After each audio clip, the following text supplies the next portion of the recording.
love it. I love it. I love it. Look at this. This is the greatest thing I've ever seen. Hey, I'm not surprised. What's up, guys? Leighton here for UFC Gambling Addicts, back again with another UFC full card breakdown. It's nearly been 3 weeks, nearly. The wait is nearly over. UFC is returning.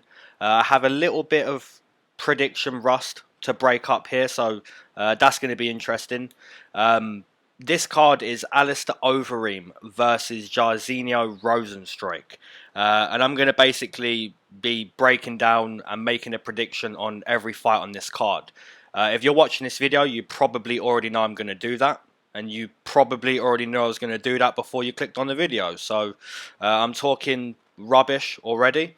So yeah, before we get into this card, if you want to hear me start making predictions, there's timestamps already, so you can go down and skip what I'm saying. But if you don't want to skip, let's quickly take a look at some bet wins on the Brazil card. So ended all my parlays in Jan Blachowicz.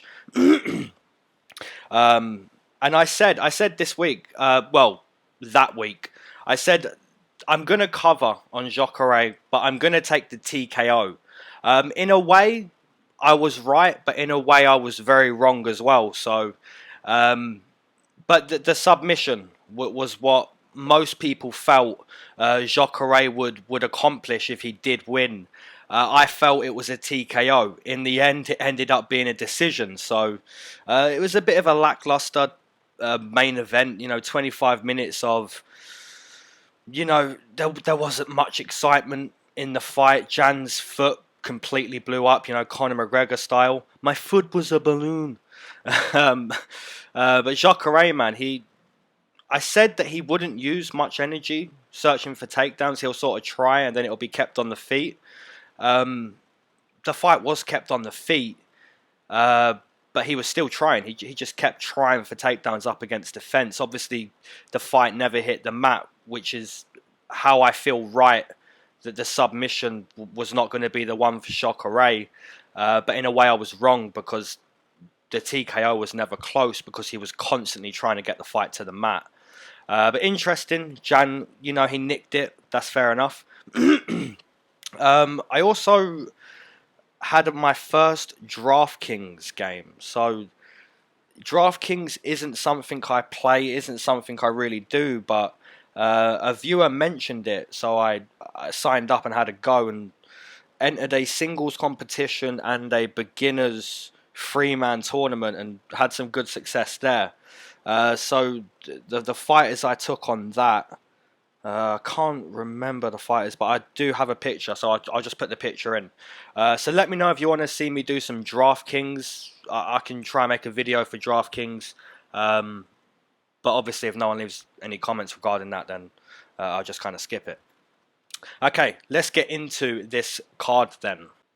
First fight of the night, we have Trevor Hot Sauce Smith versus Muhammad Muradov. We'll start with Trevor Smith. So he comes into this fight 5 wins, 6 losses inside the UFC. This guy was a wrestler in his high school days. Started his MMA career in 2009. He's got some good experience over his career, even inside the UFC too. Never lost by being finished, never finished a fight either. So all of his fights inside the UFC have gone the distance. So that kind of proves that Trevor Smith, he's pretty tough.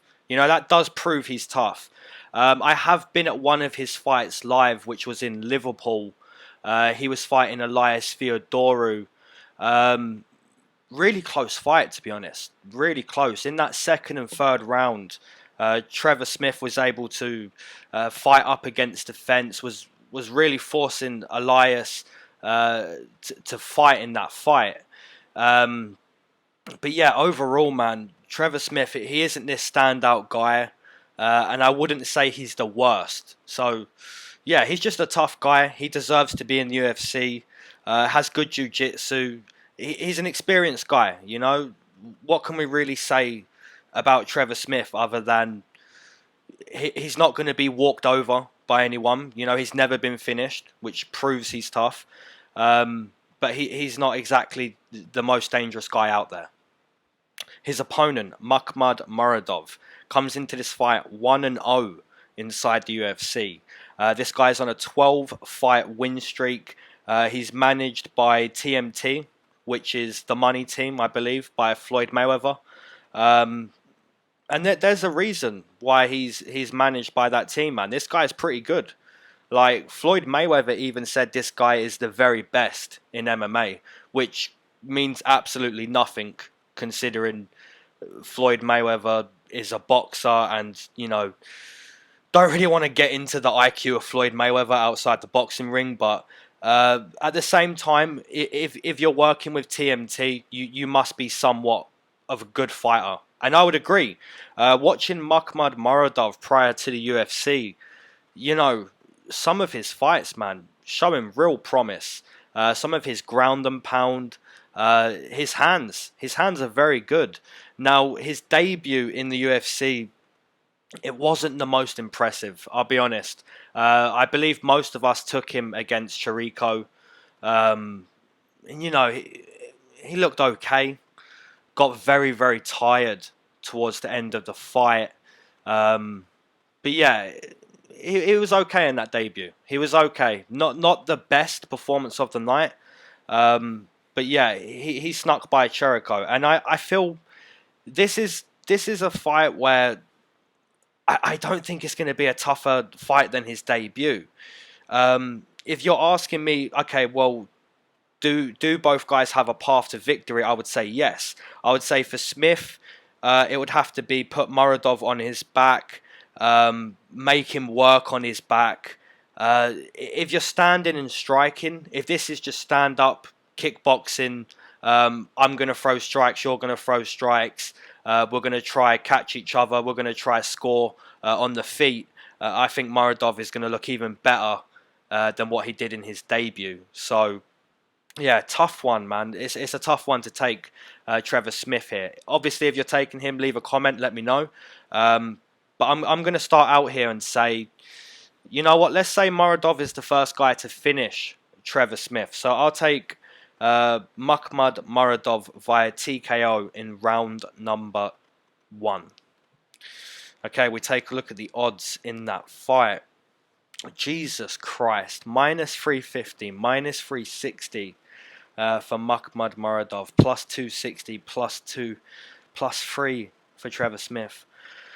Wow, that line's insane. I'll be honest, it's insane. Obviously, there's value on Trevor Smith, but can he?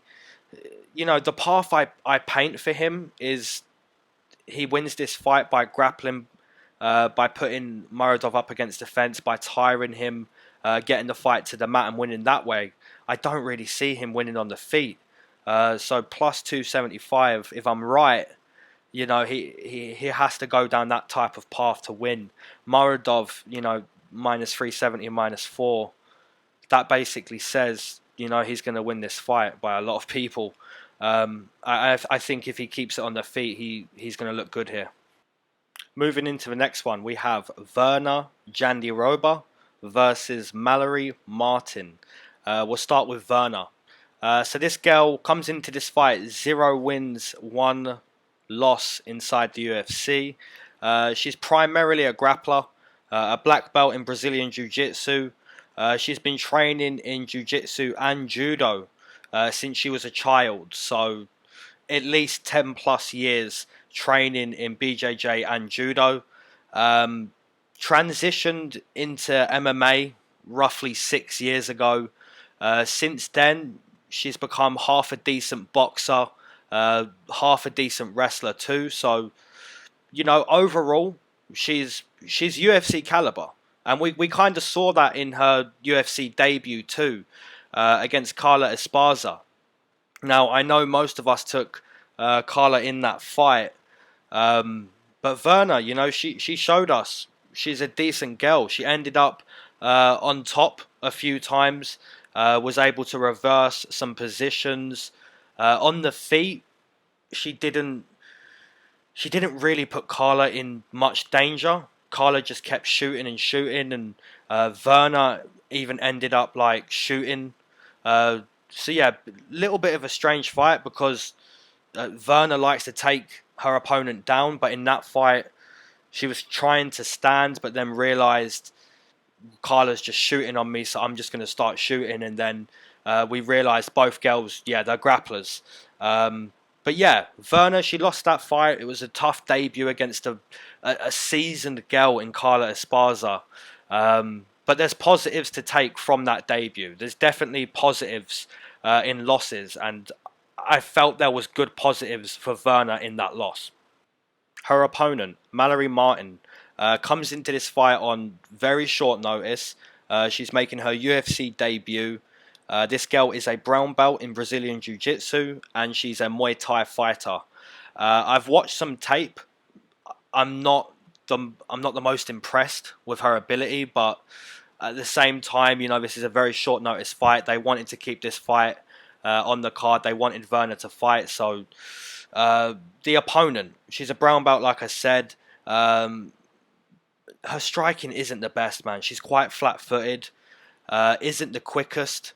I saw her. She was dropped quite badly in one of her fights in Invicta against Ashley Nichols.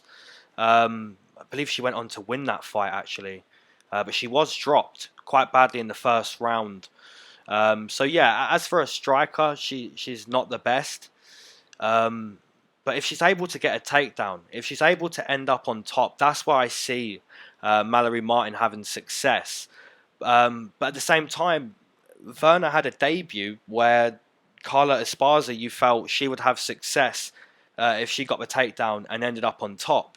So in some ways, this is like a similar fight to her debut. But I think she's going to be on the other end. I think she's going to be the one ending up on top. So yeah, for Werner, I think similar type of fight to the debut. Obviously, most of us don't really know who Mallory Martin is. But by the tape I've seen, the only place she really looks dangerous is ending up on top. I think even Werner could potentially have success with her swinging strikes in this fight too. So I'll take Werner Jandiroba via decision. And we take a look at the odds. Jesus Christ, man. Minus 300 for Werner. Plus 230. Plus 235. Plus 250 for Mallory Martin. Those odds, man, they're a little off. Like, I'm taking Werner Jandiroba, but I'm not minus 300 sure that she's going to win this fight. But yeah, that's no reason to bet on the opponent. But if you can't really make a prediction and you were somewhat leaning towards Mallory, then I'd say go for it. But yeah, I'm probably going to fade that fight. Okay, moving on into the third fight of the night. We have Matt Handsome Witman versus Joe Solecki. Very, very interesting fight. Let's start with the more experienced guy, Matt Witman. He comes into this fight 10 wins, 6 losses inside the UFC. Debuted in the UFC in 2006. Left the sport roughly 2013. And returned recently this year against Luis Pena. I actually got I believe it was 4-1. I actually got a 4-1 TKO on Luis Pena that night. I could not believe my eyes when I saw that prop. I was torn between submission and TKO. I knew Luis Pena would try to TKO him, and if it failed, he'd try and sub him. But the sub failed. He searched for a sub for a while, and that failed. And then when they got back to the feet, Luis Pena hit him with a strike, and that's when Witman basically just fell over, and it was deemed a TKO. So lovely, lovely night that was. As for Matt Witman, man, listen, I'm going to be completely honest. When there's guys who have a lot of experience, sometimes we have to still look at them and go, look, that's a competitor. So, for example, Joe Lauzon, Cub Swanson, 2 guys who recently won a fight. counted out by quite a few people. And, even Trinaldo, most recently in Brazil. Sometimes we go against these guys and sometimes we take them. I'm going to be completely honest, man. I don't see Matt Witman having much success inside the octagon from here out. So if that doesn't tell you my pick already before getting to Joe Solecki, I don't know what will. But we'll move on into Joe Solecki. He comes into this fight making his UFC debut. And we saw this guy on the Contender Series. This guy looked very, very good. I actually picked against him on the Contender Series and he amazed me. Really amazed me. He's been training in MMA since he was 6 years old. Joe Solecki. He's a black belt in Brazilian Jiu-Jitsu. And a little backstory for anybody that doesn't know. Joe Solecki was training with the adults in his Jiu-Jitsu class when he was 8 years old. So an 8-year-old kid was training with the adults when these Jiu-Jitsu classes were happening. So from 6 years old until this point, Joe Solecki has been training. He is very ready. He's also spoken about wanting to become a complete fighter. He wants to be able to strike as well. And I feel this fight against Matt Witman, he's going to have the opportunity to test how far he's come. So I think he's going to strike a little bit. And then we're probably going to see the fight hit the mat. And I think that's where Joe Solecki is going to show us those years of training in Jiu-Jitsu, and I think he's going to get a submission in this fight. So I'll take Joe Solecki via submission in round number 1. We move over to the odds, which are pure insane again. Minus 330 for Joe Solecki. Matt Witman coming back plus 250. Pretty insane. But yeah, it's understandable. Joe Solecki is this young, hungry lion, and Matt Witman is somehow returning and is allowed to fight inside the UFC. It's this line. Maybe I'm picking Joe Solecki, but maybe still I'm not minus 330 confident. But I'd be very, very surprised if Matt Witman was able to win, and I think he only wins with a knockout punch. So, like I said, if Joe Solecki does want to test his striking in this fight, he could get caught. But I see Joe Solecki finishing with Matt Witman being choked out or tapping. So I'll stick with that. Alright guys, real quick and real early, just going to take a real quick smoke break. I know this one's very early as well, but I forgot to mention at the start of this recording the main event poll from last week, 3 weeks ago at this point. Jan Blachowicz versus Jacare, 67% to Jan, 33% to Jacare. But the most important thing from this poll is look at the number of votes. 420. We got 420 votes on this poll.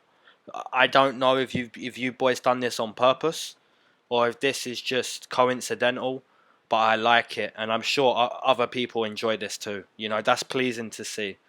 And another reason why I took this real quick smoke break, light up if you need to. The other reason why I took this is because the next fight is such a tough one to make a prediction on. Such a tough fight. That Bryce Mitchell versus Matt Sayles, such a tough fight. And also, this is a moment to smoke for Bryce Mitchell, because that guy is the guy that split his nutsack. So, we take this moment to remember Bryce and what he did to his boys. Okay, moving on into that fight. So, Bryce Mitchell versus Matt Sayles. We'll start with Bryce. Comes into this fight 2 wins, 0 losses inside the UFC. 11-0 as a pro. 8 wins by submission, which basically tells us who Bryce is. He's a grappler. When the fight isn't grappling, he's a very tricky guy to figure out. Gives a lot of looks, a lot of looks when the fight isn't in the clinch, and uses his kicks very well. You know, his kicks and the way he moves when the fight isn't in that grappling situation. That's the reason why this guy's undefeated so far. That's the reason why this guy is tricky to figure out. Because when he's not doing what he's best at, he's still given a very top account of himself. You know, he's very tricky as a striker too. His opponent, Matt Sayles, comes into this fight 1 win, 1 loss inside the UFC. Could be 2-0 inside the UFC. Matt Sayles training out of Alliance MMA, which is where Dom Cruz is. I speak about Corey Sandhagen being the Dom Cruz prodigy, you know, looking like Dom Cruz. But the real Dom Cruz prodigy is Matt Sayles. You know, he trains with him and looks very much like him inside the octagon too. So Matt Sayles, man, so far he's looked. I really like him. His movement, like I said, very much like Dom Cruz. Very consistent movement too. Sets a very high pace. And mainly likes to strike. You know, will mix it up with the grappling too. Obviously got that submission win in his last fight. This guy, I really like him. Matt Sayles, man, trained very well. Clearly, he's a very well trained fighter. And it's a tough one, man. It's a tough one to make a pick on because we have to ask ourselves, you know, who is the better grappler here? You know, and I'm going to say 50% of you say the better grappler here is Matt Sayles. I bet 50% of you say the better grappler here is Bryce.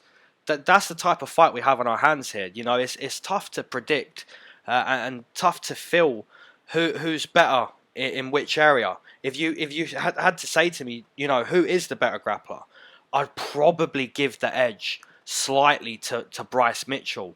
But if you said who's the better striker, you know, Bryce Mitchell, he dropped Bobby Moffett, and it's very awkward, but I'd say the better striker, just by a little bit, is probably Matt Sayles with his technique. So it's really tough to figure out who's gonna be the one getting the hand raised at the end of this fight. But I feel if this fight goes the distance, I think the conditioning of Matt Sayles could be the one. Just that output, just, you know, late second round, late third round, the guy going first, the guy landing more, as Bryce Mitchell starts to slow down and becomes a little bit more predictable than what he was when he was dry in the fight. Maybe I'm wrong, you know, this is a really tough fight to predict, but I'm going to take Matt Sayles to win a very, very close decision. We take a look at the odds. The odds are perfect, man. The odds resemble exactly the way I feel about this fight. Bryce Mitchell -110, Matt Sayles -110. What can you say, boys? You know, you look at the fight on paper, it's close. You imagine the fight in your head.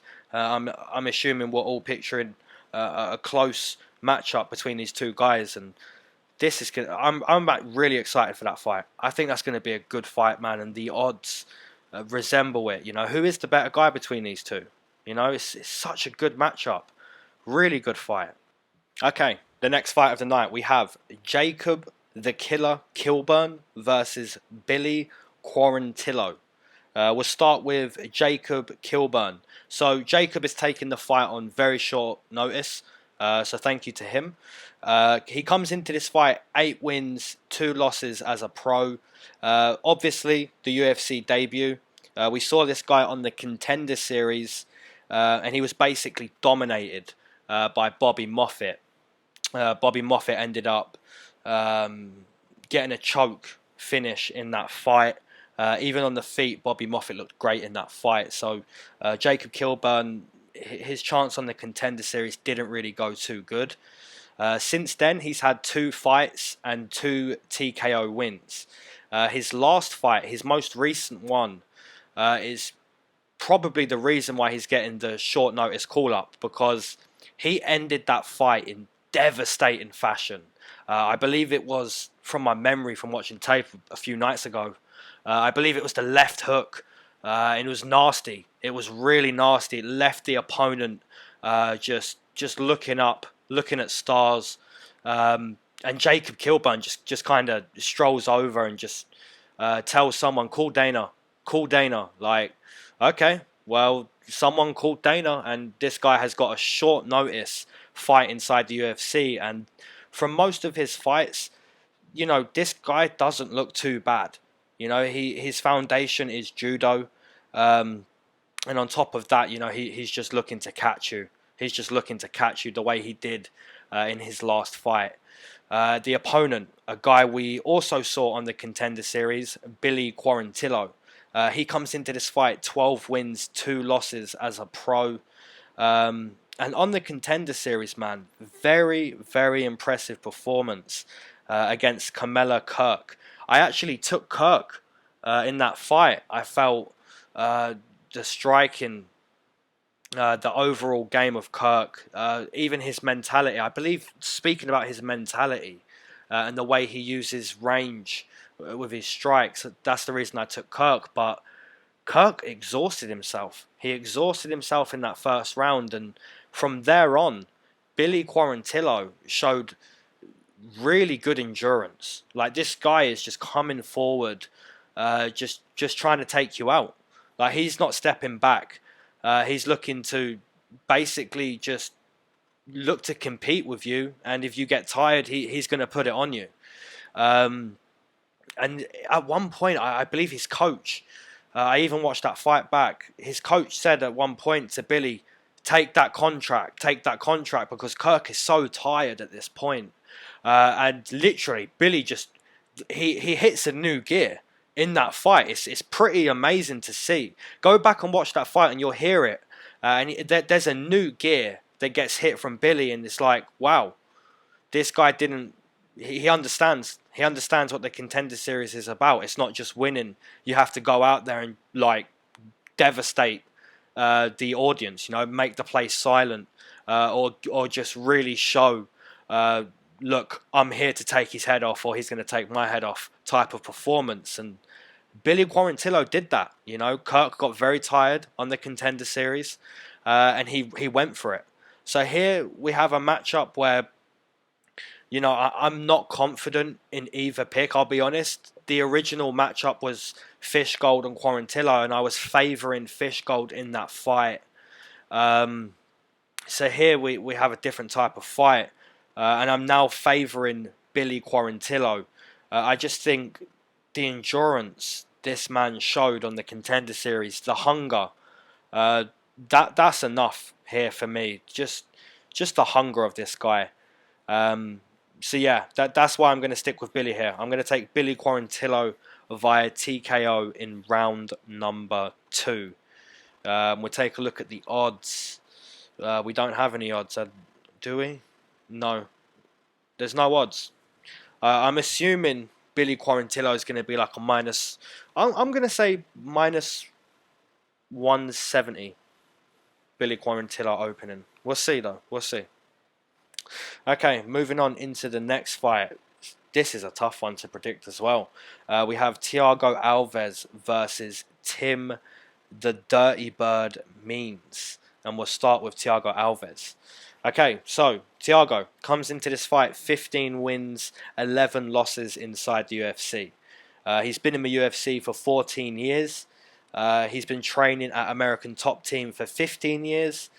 Talking about the number 15, you know, he made his debut in MMA at 15 years old. So, yeah, this guy's a veteran. What else can we say about Thiago Alves?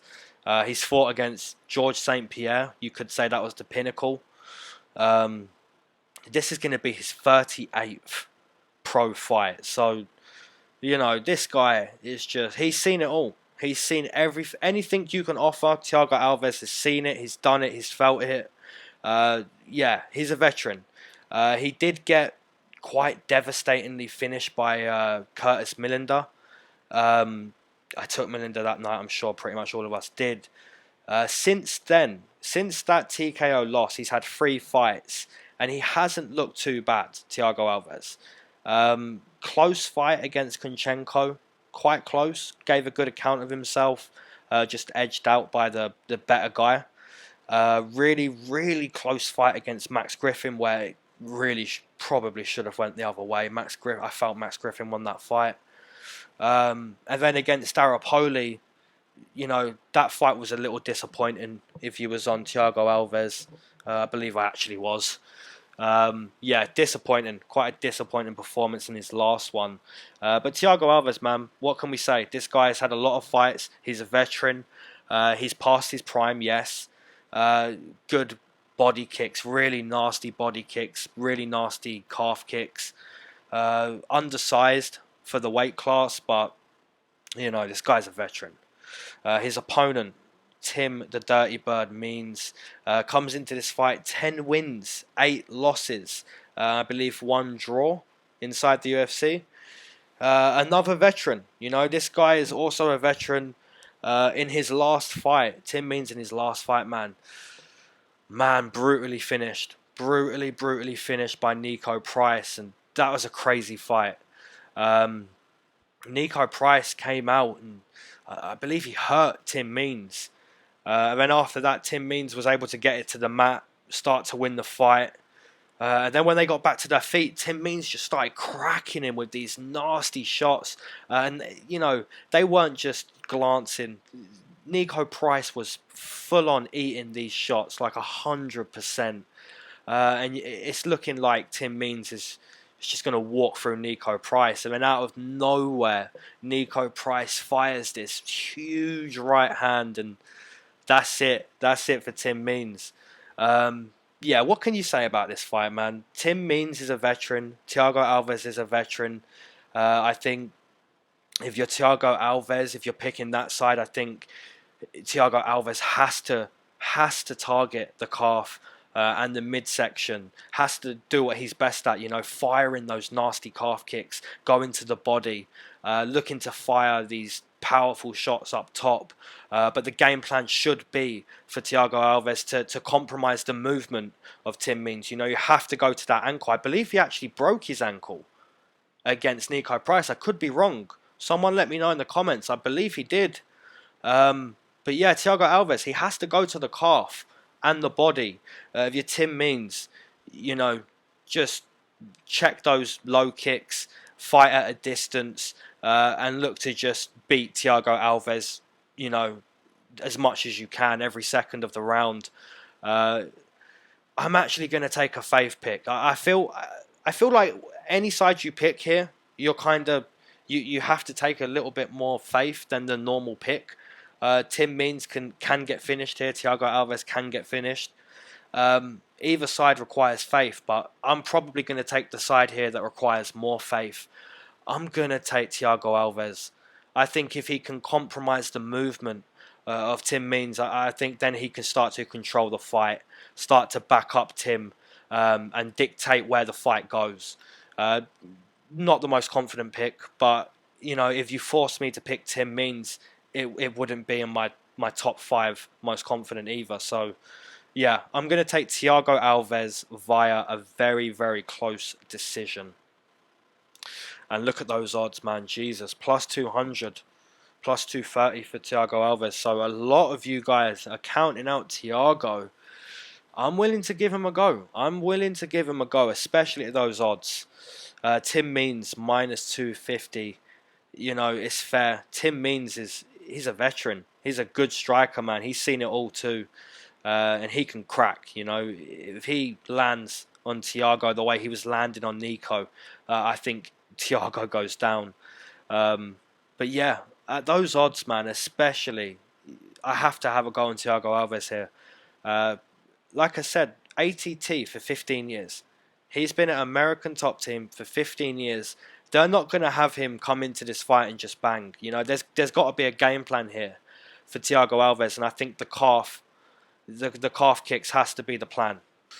Okay, moving on into the next fight, and this is a very good fight. I'm sure a lot of us are going to be split on this fight, and it's Rob Font versus Ricky Simone.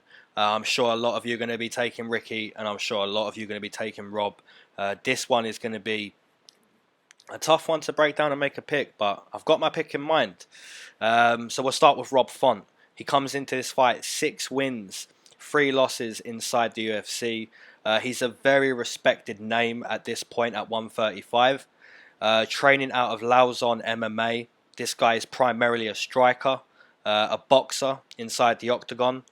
Fights very well behind his jab. You know, Rob Font and his jab, it's a thing of beauty. It really is. It's so quick, and he just pops it out there. Just keeps popping it, pop, pop, just pops it out there. It's beautiful. Very well rounded as well. You know, he has proven he can grapple. Obviously, had that loss to Pedro Munoz. I believe he shot in on the takedown, and that's when Pedro Munoz was able to sink in the guillotine. But at times, man, his grappling's looked very good. You know, he is able to compete there. Obviously, Pedro Munoz, a very talented Brazilian Jiu-Jitsu practitioner. Rob Font against Thomas Almeida, you know, that was a beautiful performance. Like I said, his jab that night was on fire. Against Sergio Pettis in his last fight, just same kind of thing. The jab is something that's just really becoming an issue for anyone who's going to be fighting Rob Font. And like I said, the grappling it's not the best in the weight class, but it's enough. It's enough to be able to keep the fight standing. Now his opponent, Ricky Simón, comes into this fight 3 wins, 1 loss inside the UFC. And this guy's been wrestling since he was 9 years old. So from 9 until now, that's who he is. He's a wrestler. He's a pressure fighter, likes to come forward. He's just a relentless guy. He's very relentless. He's looking to take you down. If the fight ends up back on the feet, which most of the time it does, he's looking to take you down again. As for his strikes, you know, we saw in his last fight against Uriah Faber, Ricky Simón should not be looking to end the fight on the feet, because, you know, that's what happens. His fights prior to that fight, he is, you know, he can bang on the feet. I'm not saying he can't bang on the feet. You know, he has power and he's quite quick. He's very athletic, you know. But he was dropped against Merab, against Montel Jackson. Basically just looked for takedowns all fight. Against Ronnie Yaya, you know, Ricky Simón looked the better striker in that fight purely because Ronnie is a Brazilian Jiu-Jitsu practitioner. Against Uriah Faber, we felt Ricky Simón was just going to dominate, which wasn't the case. And I can only imagine that's because Ricky Simón just underestimated him. You know, he thought, well, you're coming back, you're getting in there, this is my time. I'm just going to stand up and TKO you. If you look before Uriah catches him, if you actually go back and watch, Ricky Simón tags him and wobbles Uriah. That's why Uriah ends up pressed against the fence and finds that shot on the forehead. And that's a weird place to catch someone. Like on the forehead, like we just saw Deontay Wilder get that finish, and it landed up the top of the head. There seems to be a weird place to get punched. I know usually when it's a weird knockdown, it's like behind the ear.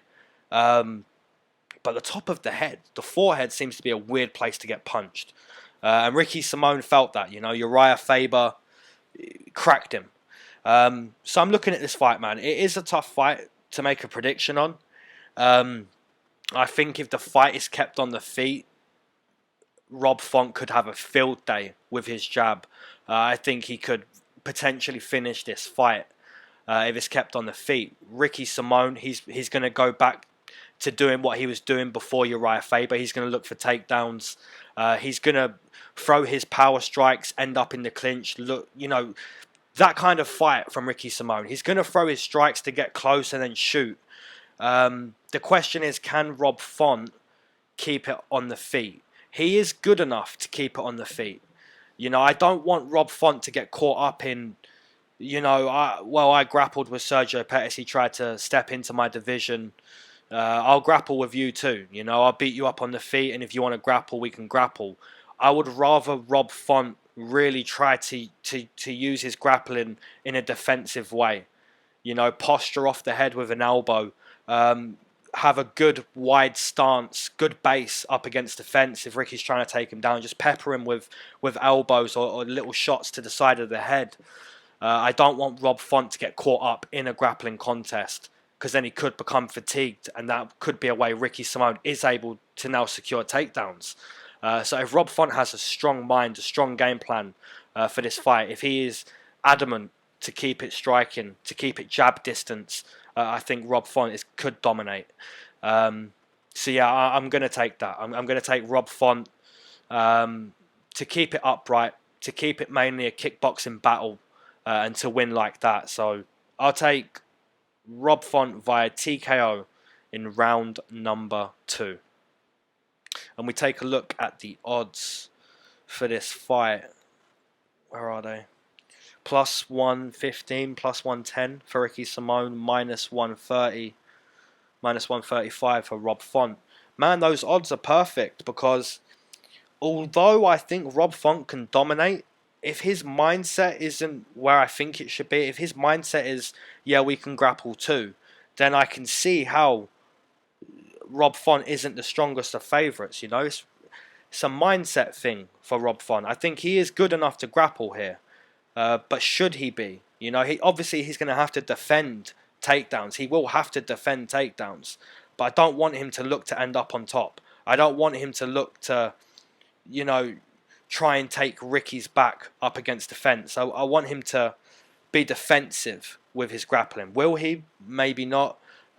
He might be too, so we don't know. As for Ricky Simón's price, I can understand why he's only a slight underdog.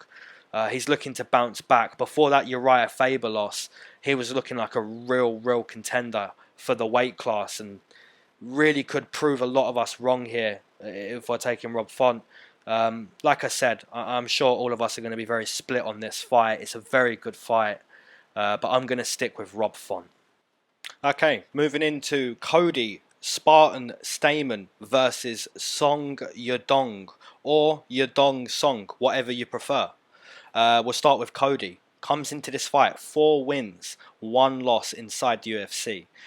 Cody Stamann is another guy who is a very respected name at 135.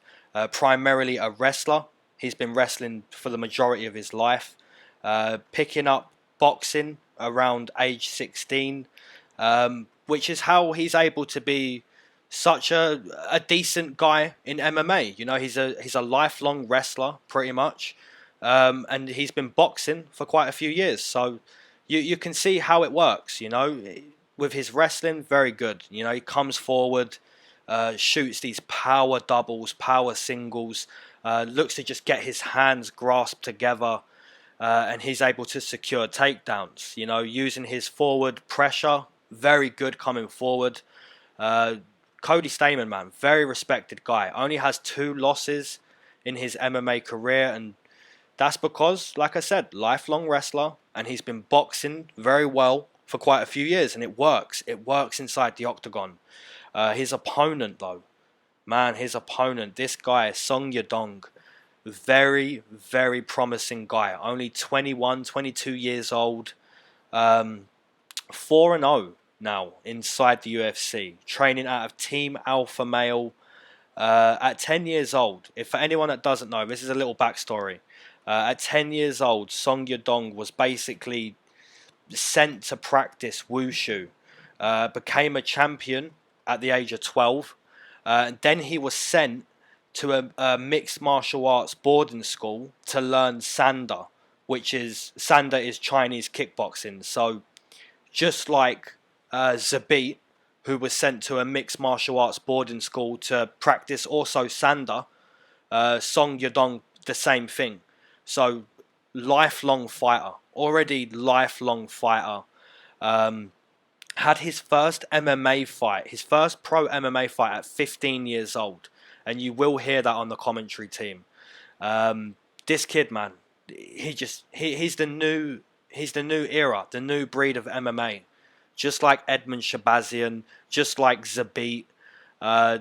This kid, just very good, so quick, so technical, so confident, so composed. Can grapple up against the fence. You know, his debut, really impressive.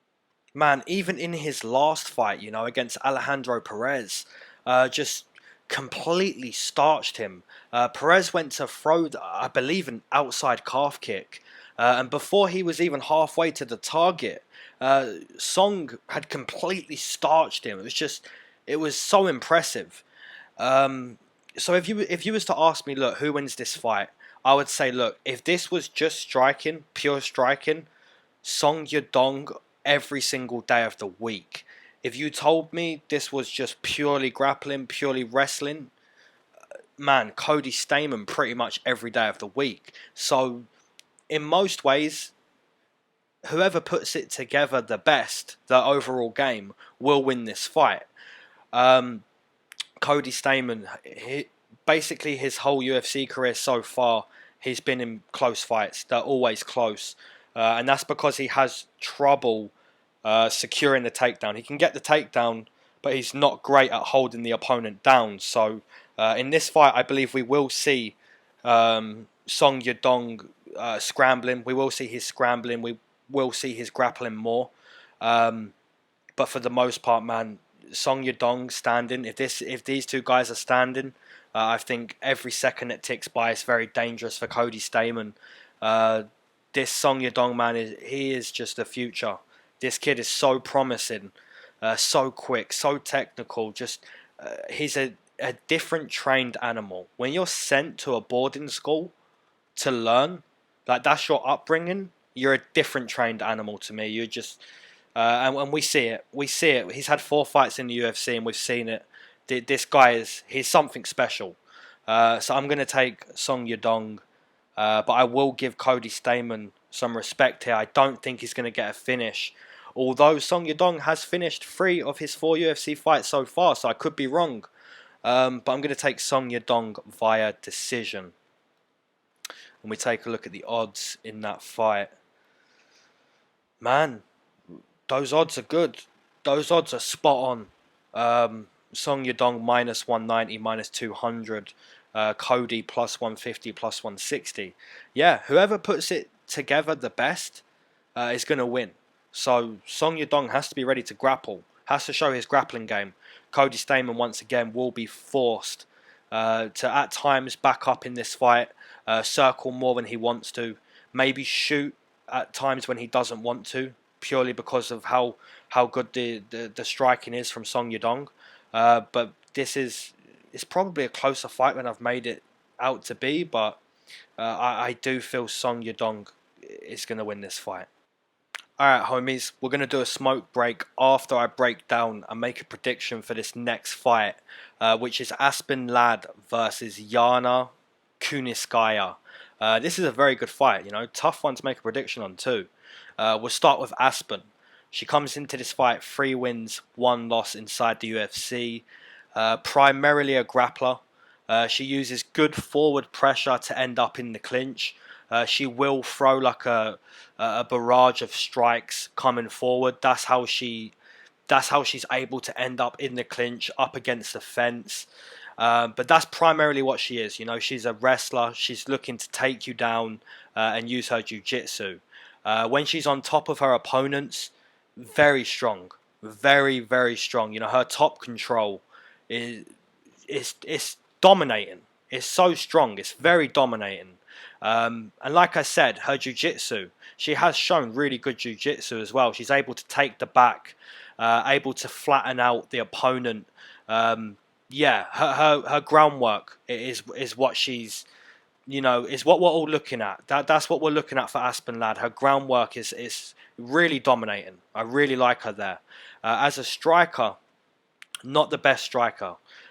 She was able to beat Sijara Eubanks simply by walking forward in the 3rd round. If she was the one walking backwards, Aspen Ladd, she would have lost that fight. But just her ability to walk forward is what got her the win in that fight. Now, she isn't like a world-class striker. You know, we saw in her last fight, you know, she was finished very, very quickly by a world-class female striker in Germaine de Randamie. So by no means is Aspen Ladd a striker. You know, she is still very young. She is still learning a lot. I believe she's still even going to college. You know, I could be wrong in that, but she's young. You know, so she's still evolving. But the part we all are excited for is her grappling. You know, it's her work up against the fence, her ability to take the opponent down and just be very dominating on top. Now, her opponent is Yana Kunitskaya. She comes into this fight 2 wins, 1 loss inside the UFC. Yana is a former Invicta fighter. She's fighting at 135, although she has fought at 45 and even 55. So she is a very big girl for the 135 division. And let's take a look at her UFC career so far. You know, against Cyborg, her debut, we all said she'd lose. She lost. Didn't really give a strong account of herself. Was quite disappointing in that fight, although Cyborg is a beast. Since then, Kunitskaya has had 2 fights, which is Lena Landsberg and Marion Renaud, and she's looked very good in those fights. So, if I'm looking at this fight, the striker for me here is Yana. She's, I believe, the much better technical striker, the way more confident of strikers. Yana really utilizes her leg kicks. She really likes to throw leg kicks, body kicks. She'll go high with the kick. Likes to throw straight punches down the middle, and then she'll work off the jab. She'll throw her kicks. She'll throw like a jab, then a kick. Very technical of a striker. As for her grappling, you know, she's shown good grappling at 135. She's very strong and very big for the weight class. So an interesting matchup. I think Aspen Ladd has to be Aspen Ladd here. She has to look to put Yana up against the fence, take her down, get on top, take the back. If this fight gets into the 2nd and 3rd, I think Yana could potentially start to run away with it. At that point, Aspen Ladd will be a little fatigued. And if Yana's been stopping the takedowns for the most part for 5-6 minutes, I think that's when we're really going to see Yana take over in the striking. You know, really start to land those leg kicks, those body kicks. It's a real tough one to predict, man. And maybe I'm going against Aspen a little bit for the weight cut too. She's at 135 here, and she's struggling to make the weight. So yeah, I'm going to take Yana Kunitskaya purely because if she can keep this upright, she is the more technical striker. She is the better striker. And Aspen Ladd really doesn't throw many kicks. You know, she doesn't really use her kicks. She just uses punches to end up in the clinch, which can come very predictable, you know. So yeah, I'm going to take Yana Kunitskaya, and I'm going to take her via a very close decision. We take a look at the odds for that fight. Aspen Ladd minus 150, Yana plus 130. Yeah, I can understand. I can understand that. Now, I'm assuming the most part of people betting on Aspen, I'm assuming we're all saying Aspen's going to be stronger. Aspen will get the fight to the mat and will win that way. That could be the story. I'm assuming that's why Aspen is the favourite. But if that's not the story, it's because Yana is very big for 135. And she's implementing a strong, disciplined tactic. You know, she's just throwing jabs down the middle. She's working with her kicks, and she's stopping the takedowns. So, very close fight from my imagination. Leave your comments down below if you disagree. But yeah, I'm going to take a chance here on Yana. Alright, quick smoke break. You got to remember, guys, this is a smoke-friendly MMA prediction breakdown channel. So, we've got to take 5 minutes at least every breakdown to have that smoke, you know, that energy going forward.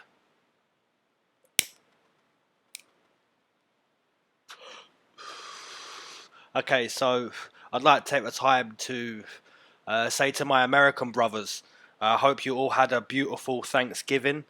Like I said, man, my fiance is American, so I understand. It's something that you celebrate. You know, you like to eat your foods on Thanksgiving. So I can't wait to experience that, you know, and I'm going to be living in America soon or sometime in the future. That Thanksgiving vibe I can't wait to experience that. I'd also like to take the time to say, anytime I say that, I'd like to take the time to apologize. No, I was just going to say, thank you to this community again. You know, thank you to my community. You're the dopest people. Week in, week out, this channel is supported. The content is liked. You engage in the comments. You know, I recognize names every single week. Have done from pretty much the whole time this channel has been running. So thank you. If you're listening right now to this smoke break, if you're waiting for me to get on with the card, if you're listening, thank you very much for supporting my channel and my content. Thank you. What else can we speak about here? I'm not gonna lie, guys. Like, I know the Christmas period's coming up, yeah, and like Christmas is like my favorite time of year. I'm not gonna lie though, man. There's gonna be a 4-week break towards the end of December into January, and I know we're all gonna be with family. We're all gonna be, you know, busy, wrapping presents, you know, getting presents, giving presents, you know, all that kind of stuff. The family vibes, New Year vibes, and all that kind of stuff. But I need MMA. I love MMA. I need this stuff weekly. But I'm grateful. I'm grateful that for the most part in this sport, we don't have these breaks. Only at the start of the year, end of the year, mid-year, we'll have more than a week break here and there. But for the most part, man, this game, this passion we live, it's happening every week, and I love that. I'm not gonna lie. I do miss it though. When it's gone, I do miss it.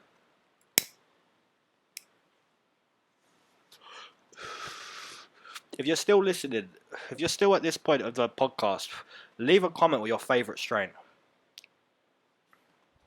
Okay, moving on into the next fight. What fight do we have here? I believe is it Cynthia or Stefan Struve here? I'm not too sure.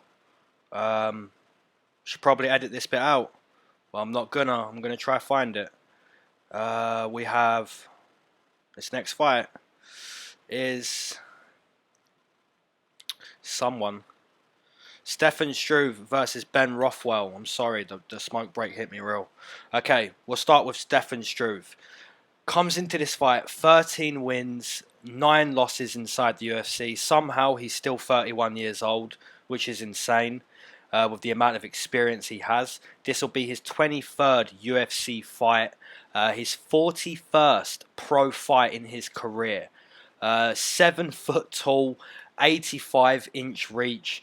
And, you know, it's just a shame he can't use that. That frame, that length, the skyscraper size. It's a shame that he didn't turn into what most of us thought he was going to be. The pinnacle would be, you know, beating Stipe, which was, you know, it shows that Stefan Struve could have been like complete world class inside the UFC. But he just doesn't use what he's got very well. I believe he's actually coming out of retirement in this fight. So, you know, he is only 31. So, you know, he shouldn't really be retiring, but he's seen it all. This guy at 31 years old, he's seen it all. Very experienced. He's a good heavyweight, just not what we thought he was going to be. His opponent, Ben Rothwell, comes into this fight 6 wins, 6 losses inside the UFC, 36-12 as a pro. You know, this will be his 49th professional fight. So both of these guys are veterans. Both of these guys have seen it all. You know, we've got a similar type of fight on the card with Alves and Means, but you know, we're getting it here with the heavyweights. Ben Rothwell, he did have that 3-year layoff. I believe it was because of drugs or something, performance enhancers. I could be wrong. Had that 3-year layoff. Since returning, he fought Blagoy Ivanov and Andrei Arlovsky. He wasn't too bad against Blagoy Ivanov. Some people felt that was a robbery. I really didn't.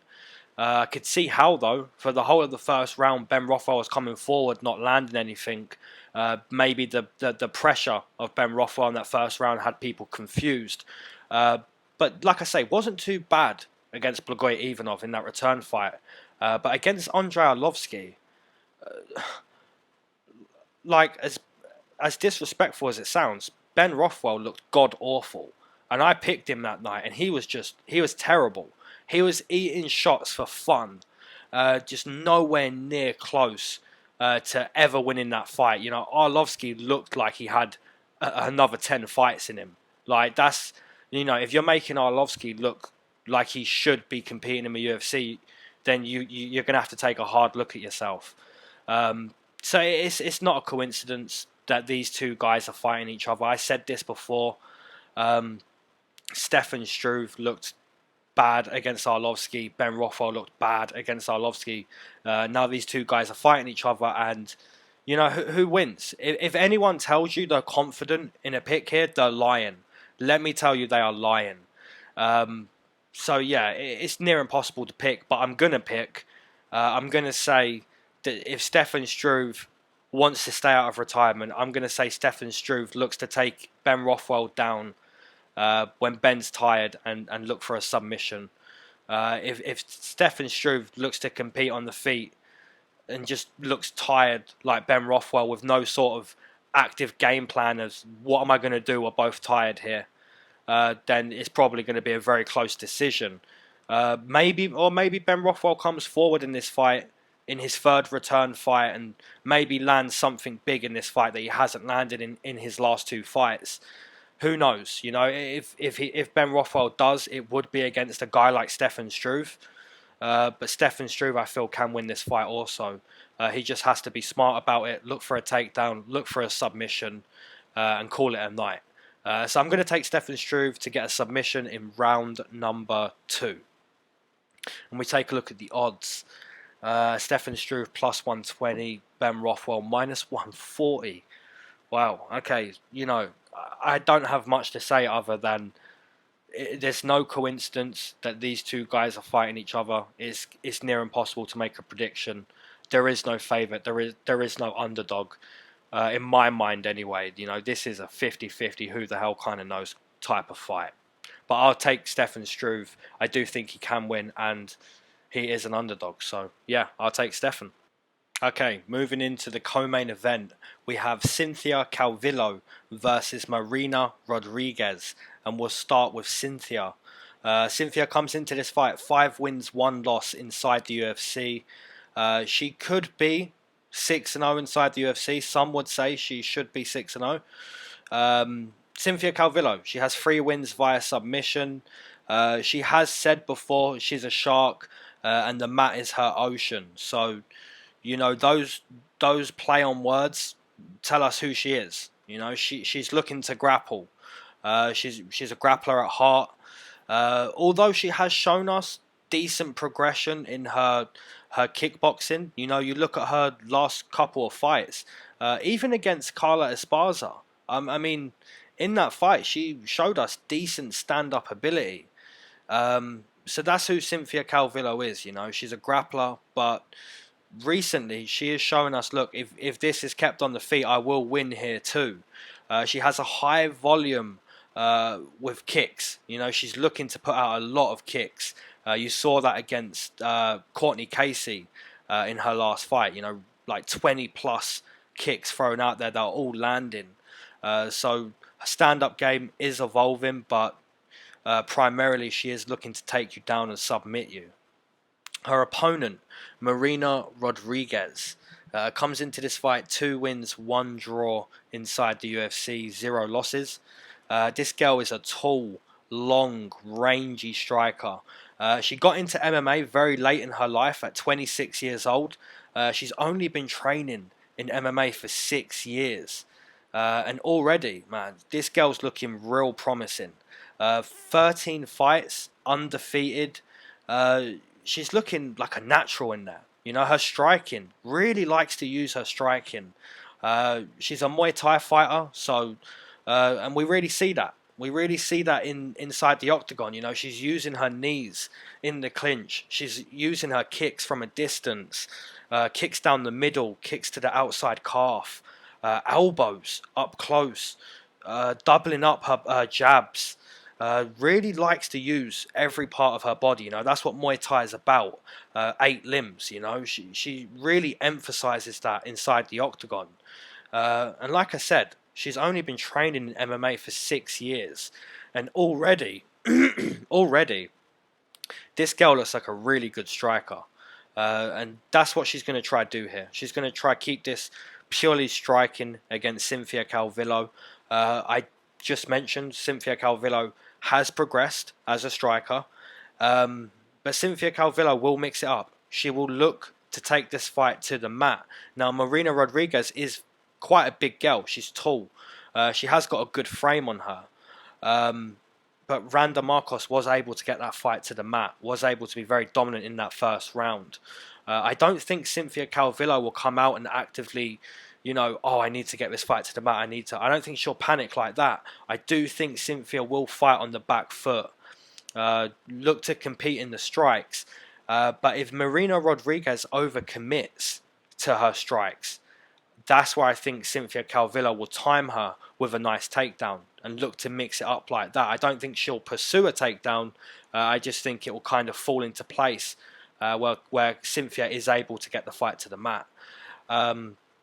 Like I said, Marina Rodriguez has to overcommit to her strikes for that to happen.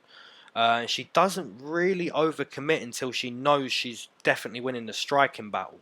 If you look at her in her fight against Tisha Torres, you know, quite hesitant for a little bit. You know, there wasn't much in it, but then when she got into the rhythm, she started to really overcommit, and that's when Tisha Torres found herself searching for takedowns, and it didn't work. But with Cynthia Calvillo, I think it's a different type of takedown that'll be coming. I don't think it's going to happen up against the fence.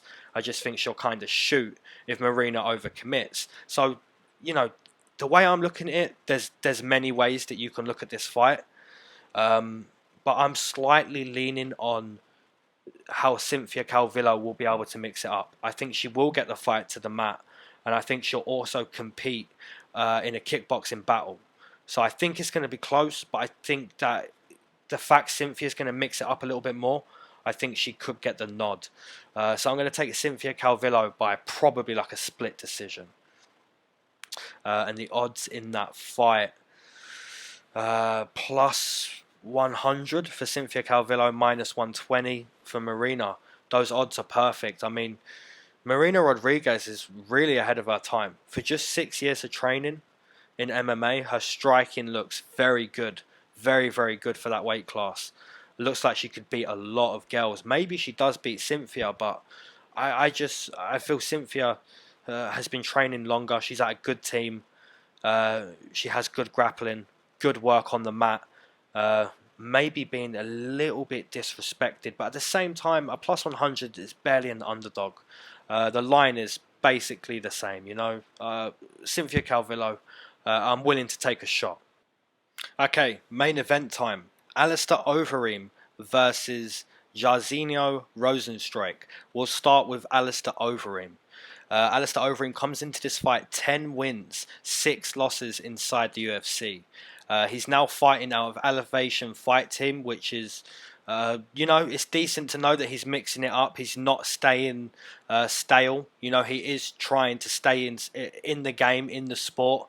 The sport can pass you, you know, like you go to bed one night and then you wake up and the sport has passed you. Alistair Overeem is actively looking to compete still, so we have to give him praise for that. And we know this guy is a kickboxing champion. Alistair Overeem is a kickboxing champion. He is still searching to become a UFC champion. He should probably call it a day, but at the same time, recently he's looked good. In the last 2 fights, he has looked good. He's fought a lot of great competition over his career. And, you know, the only worry with Alistair Overeem is the chin. He has a lot of miles, a lot of fight miles on his clock, and the chin has been worn out. You know, it's been tested a lot, and it's been worn, it's been cracked many times. All 6 of Overeem's defeats inside the UFC have come via strikes. So, you know, he's got a worn out chin. The only way he loses is via TKO or knockout. So already you can see Rozenstruik does have a good path to victory. So Rozenstruik comes into this fight 3-0 inside the UFC. He's only 9-0 in MMA. However, prior to the UFC, he's been kickboxing. He's a very high level kickboxer for the heavyweight division.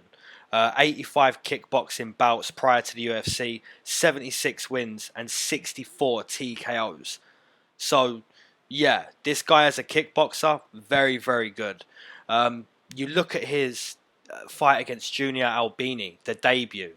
The combination he set Albini down with is just something out of a video game. He hit him with like a right uppercut, instantly followed with a left hook, right hook. The second the right hook was finished, the left high kick was already coming. It was literally something out of a video game. And then against Crowder, straight away down the middle, the jab, boom, then gets it done on the mat.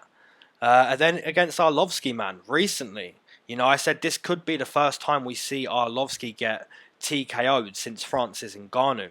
And that's what Rozenstruik did. He just has that death touch, has that touch in the glove to just kind of sets you down and just stops your body from working, stops your brain from working. So yeah, you're looking at this fight. Both of these guys as heavyweights are very, very good kickboxers. There's concern over Overeem's chin. The concern for Rozenstruik would be, hey, look, Albini was able to get him to the mat and did look like he was close to getting a Kimura. If Overeem's able to use his grappling, if Overeem's able to work there the way Albini did, and not get starched at any point in the second the way Albini did, I think Overeem has a strong path. I'll be honest with you guys. Rozenstruik obviously has that the death touch. Very good kickboxer. Looked very good so far in his UFC career. And he could definitely beat Alistair Overeem. It only takes one clean strike or a combination out of a video game from Rozenstruik. He does have the ability. But I respect Overeem, man. I really respect Overeem. He's a veteran in MMA. And I think, you look at his last two fights, one against Pavlovich, who, you look at Pavlovich after that loss to Overeem, his hands look so quick, he's so powerful, and Overeem was able to utilise his grappling. You look at Oleinik, once again, Overeem was actively using his grappling up against the fence. So Overeem is going to choose to grapple here. He is going to grapple. He tried to grapple against Francis Ngannou. It was up against the fence for a little bit. And then the fight got broke up. And then obviously the huge devastation came from Francis Ngannou. So Alistair Overeem, I think if he chooses to grapple, which he will, I think he will choose that.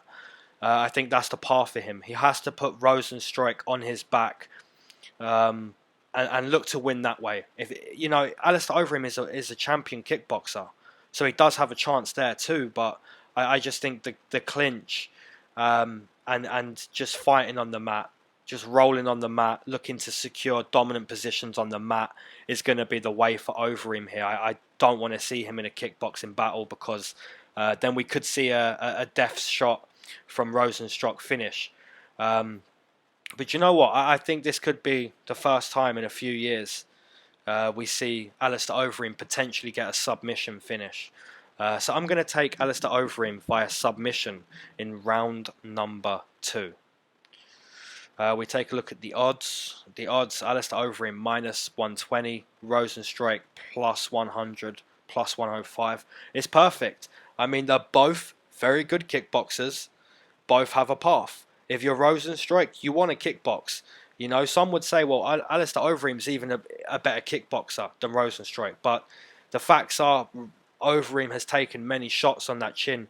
Rozenstruik hasn't taken the damage Overeem's taken. So Rozenstruik is looking to compete in a kickboxing battle. And if you're Overeem, you probably want to use your experience here. Look to keep yourself in the fight and grapple. It's a really tough one. I'm sure a lot of you are taking Rozenstruik, but I feel Alistair Overeem. I need to be with him here. he's a veteran in MMA, and I think he knows how to win this fight, and he knows how he's going to lose. So it's a real tough one, but I'm going to take Alistair over him. As always, I'll see you guys in the comments. Peace.